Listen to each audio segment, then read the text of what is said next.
Assalomu alaykum hurmatli o'quvchilar. Demak, bugun Murphy kitobidan, Qizil Murphydan, demak 21-mavzuyimiz What are you doing tomorrow? Present for future. Yani hozirgi zamon, kelajak uchun. Demak, buni sal katta aytib olamiz. Demak, bizda what are you doing o'zi aslida bizda present continuous zamon, present continuous zamonini biz bilamiz.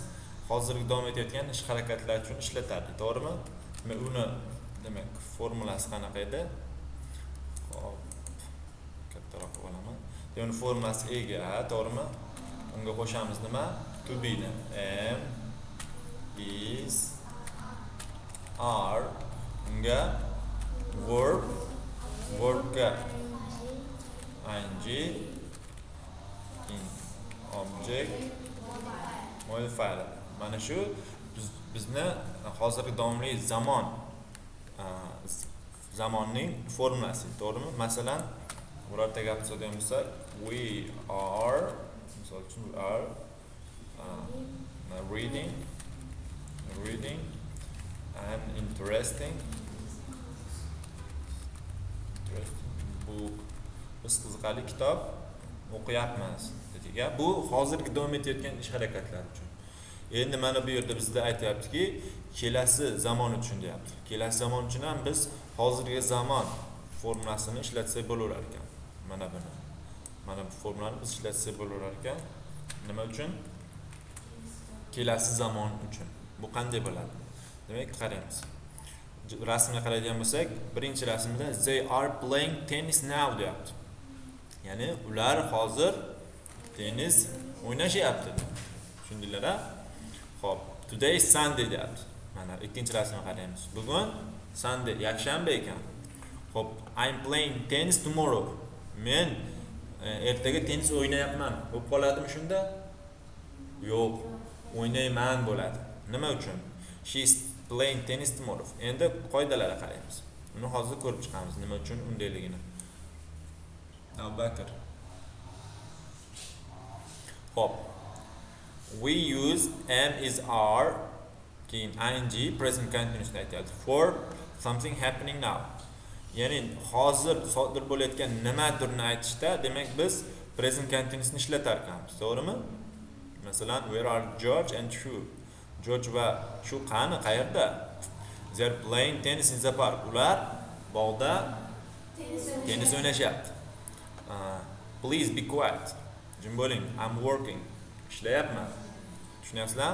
Ya'ni mana bunga aytgandek for something happening now. Hozirga sodir bo'layotgan nimadirni aytishda ishlatyapmiz. Present continuous. Tushunarli-a? Xo'p. Endi aytyapti. We also use am is are ing deyapti. Ya'ni biz mana shu am is are, ya'ni present continuous formulasini for future, kelajak uchun ham ishlatar ekanmiz. Tomorrow, next week va hokazo. Ertaga, keyingi hafta demak. Carl is playing tennis tomorrow. Demak, Carl is playing tennis tomorrow degani Carl ertaga tennis o'ynayapti emas. Carl ertaga tennis o'ynaydi deb tarjima qilar ekan. I'm not working next week. Men keyingi hafta ishlamayman. Xo'p, endi asosiy joyga kelyapti. Bolalar, diqqat qilib ko'ringlar. Xo'p, I'm doing something tomorrow, ya'ni men ertaga nimadir qilaman yoki u nimadir ertaga qiladi. Demak, ertaga deganni qo'shib qo'yadigan bo'lsak, bu nimaga teng deydigan bo'lsak, I have arranged to do something. Men nimadir qilishga uje kelishib qo'ydim.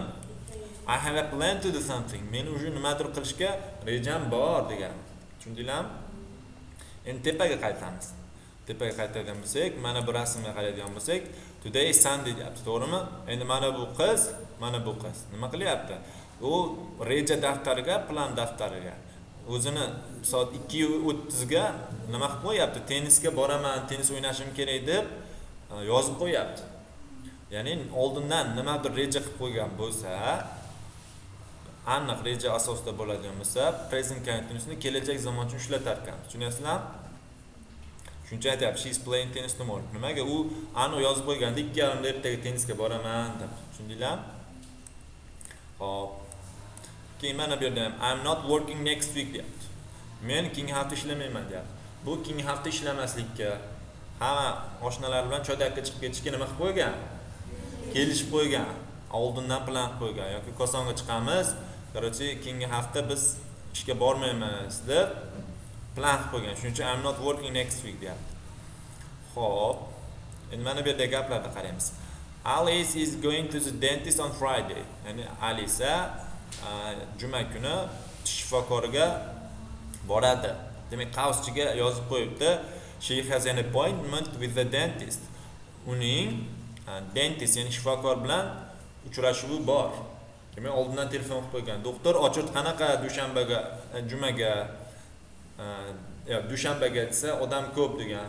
Seshanbaga desa unda ham odam ko'p. Qaysi kunga odam kamroq olsa, juma kunga odam kamroq olsa, bo'pti, juma kunga yozib qo'ying. Men juma kuni boraman deb oldindan nima qilib qo'ygan? Reja qilib qo'ygan. Shu shifokor bilan kelishib qo'ygan. Keyin shuning uchun aytyapti, Alisa juma kuni shifokorga boradi. They are going to a concert tomorrow evening. Ular ertaga oqshom konsertga borishadi. Demak, uni qavchiga yana yozib qo'ydi. They have tickets for the concert. Ular уже oldindan bilet olib qo'ygan. Qo'lida bileti bor konsertga. Shuning uchun ertaga borishadi deb yozib qo'ygan. O'zi aslida biz kelajak zamon uchun biz future simple, ya'ni oddiy kelajak zamonini ishlatishimiz kerak. Lekin oldindan aniq reja asosida bo'ladigan bo'lsa, nima qilsa bo'lar ekan? Present continuousni ishlatsa bo'lar ekan. Faqat qachon aniq rejasi bo'lsa, aniq belgilangan bo'lsa. Are you meeting Bill this evening? Ya'ni siz demak bugun oqshomda Bill bilan uchrashasizmi deyapti. Ya'ni have you and Bill arranged to meet? Ya'ni Bill bilan siz aniq reja qilib qo'yganmisiz deyapti. Hop. What are you doing at the weekend? What are you doing at the weekend? Demak, dam olish kunlarida nima qilasiz deyapti. Ya'ni bu degani nima degani? Siz aniq reja qilib qo'yganmisiz degani. Hop, I'm not going out tonight. Men bugun tashqariga chiqmoqchi emasman. Bu ham nima qilib qo'ygan? Aniq reja qilib qo'ygan. Hop, I'm staying home. Uyda qolaman. Hop, we can also say I am going to do something. Demak, 22-darsda ko'rar ekanmiz. 22-darsda batafsil ko'ramiz. Don't use the present simple. Demak, present simple bilamiz. I go, do you go? Demak, for arrangements. Ya'ni kelishuvlar uchun siz present simple ni ishlatmang deyapti. Oldindan kelishib qo'ygansiz, lekin siz present simple ni ishlatmas ekansiz. Kelishuvlar. O'chirib qo'ying telefoningizni.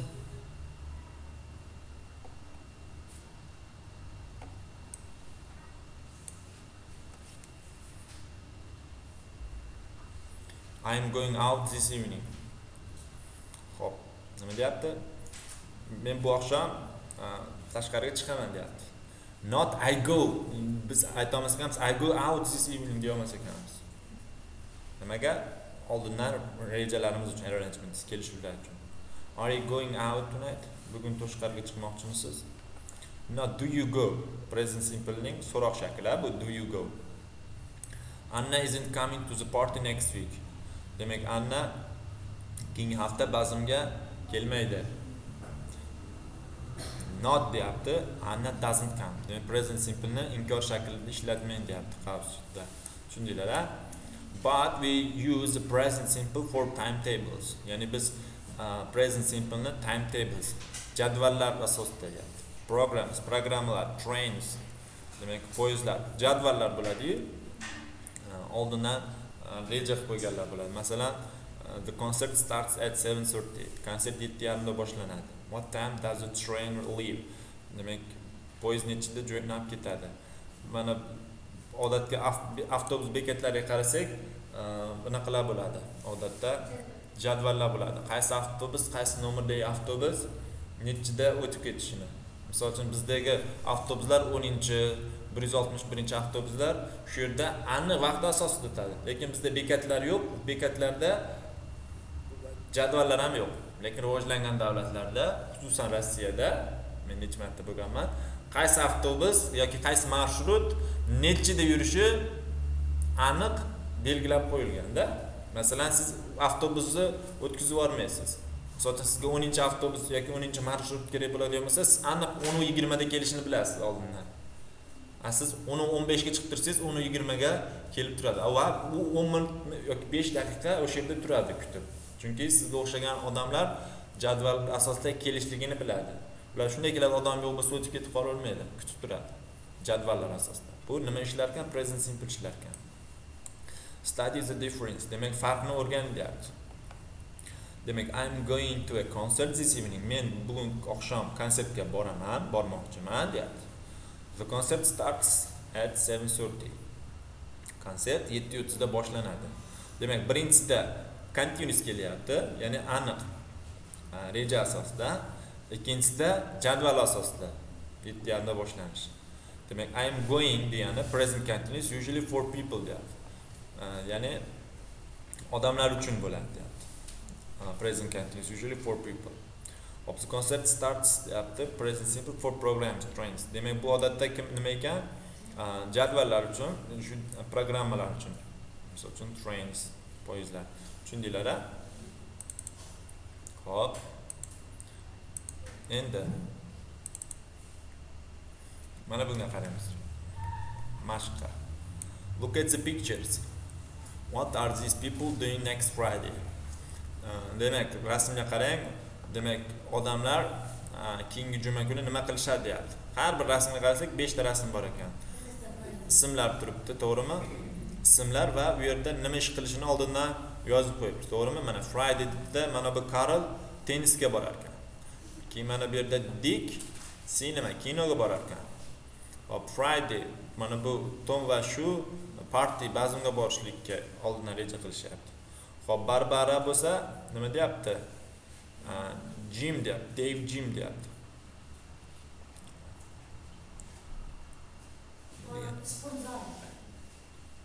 Demak, bunaqada sport zalda Dave bilan nima qilar ekan? Uchrashar ekan. Xo'p, George bo'lsa holiday. Ta'tilga chiqar ekan. Kanikulga, otpuskaga chiqar ekan. Demak, mana bu yerda endi xuddi shu so'zlarni biz present continuous bilan ifodalashimiz kerak. Masalan, birinchisini qarayolmasak, Carl play tennis deyapti, to'g'rimi? Endi Carl is playing tennis on Friday deb bizga rejasidagi gaplarni aniq continuous zamoni bilan ifodalab beryapti. Demak, hozir shuni bajaramiz. Keyin davom ettiramiz. Hammamiz yechaylik shuni.